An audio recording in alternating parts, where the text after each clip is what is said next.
உத்தரப்பிரதேசத்தில் பாஜக முன்னிலை பெற்று வரக்கூடிய செய்தியை நாம் பார்த்துக் கொண்டிருக்கோம். வாக்கு எண்ணிக்கை மிக தீவிரமாக நடைபெற்று வருகிறது. உத்தரப்பிரதேசம் என்பது மொத்தம் 80 எம்பி தொகுதிகளை கொண்ட மாநிலமாக, இந்தியாவில் மிகப்பெரிய மாநிலமாக இருக்கக்கூடிய உத்தரப்பிரதேசத்தில் பாஜகவுடைய கோட்டையாக பார்க்கப்படுகின்றது.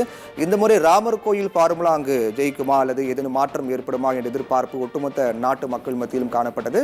மகாராஷ்டிராவில் கடுமையான போட்டி இருப்பதாக கூறப்படுது. மகாராஷ்டிராவும் பாஜகவுக்கு அனுகூலமான ஒரு மாநிலமாக பார்க்கப்பட்ட நிலையில் மகாராஷ்டிராவில் 48 இடங்கள் உள்ளன. அங்கு காங்கிரஸ் வெர்சஸ் பாஜக இடையே கடுமையான போட்டி இருப்பதாக சொல்லப்படுகின்றது. உத்தரப்பிரதேசத்தில் பாஜக முன்னிலை வகிப்பதாக கூறப்படுகின்றது. உத்தரப்பிரதேசம் பொறுத்தவரையில் ராமர் கோயில் விவகாரம் அங்கு மிகப்பெரிய ஒரு எதிர்பார்ப்பை ஏற்படுத்தியது.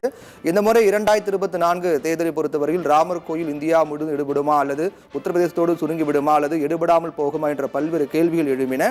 இந்நிலையில் தான் இந்த தேர்தல் முடிவுகளை பொறுத்தவரையில் உத்தரப்பிரதேசத்தில் இருக்கக்கூடிய 80 எம்பி தொகுதியில் பாஜக அதிக தொகுதியில் முன்னிலை வகிப்பதாக அங்கு இருந்து வரக்கூடிய தகவல்கள் தெரிவிக்கின்றன.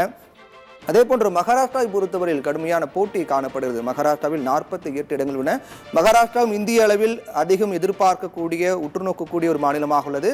அங்கு 2 கட்சிகளை பாஜக உடைத்து பிரித்தாளும் சூழ்ச்சியை மேற்கொண்டு அரசியலில் செய்தார்கள் என்ற விமர்சனங்கள்லாம் முன்வைக்கப்பட்டன. குறிப்பாக மகாராஷ்டிராவை பொறுத்தவரையில் உத்தவ் தாக்கரே தலைமையிலான சிவசேனா மற்றும் ஏக்நாத் ஷிண்டே தலைமையிலான சிவசேனா என 2ஆக பிரிந்தது.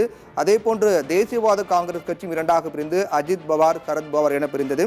இப்படி கட்சிகளை பிரித்தாளும் சூழ்ச்சி மேற்கொண்ட பாஜகவுக்கு மகாராஷ்டிராவில் எப்படி இருக்கும் என்ற எதிர்பார்ப்பு காணப்பட்ட நிலையில் கடுமையான போட்டி இருப்பதாக மகாராஷ்டிராவில் கூறப்படுகிறது.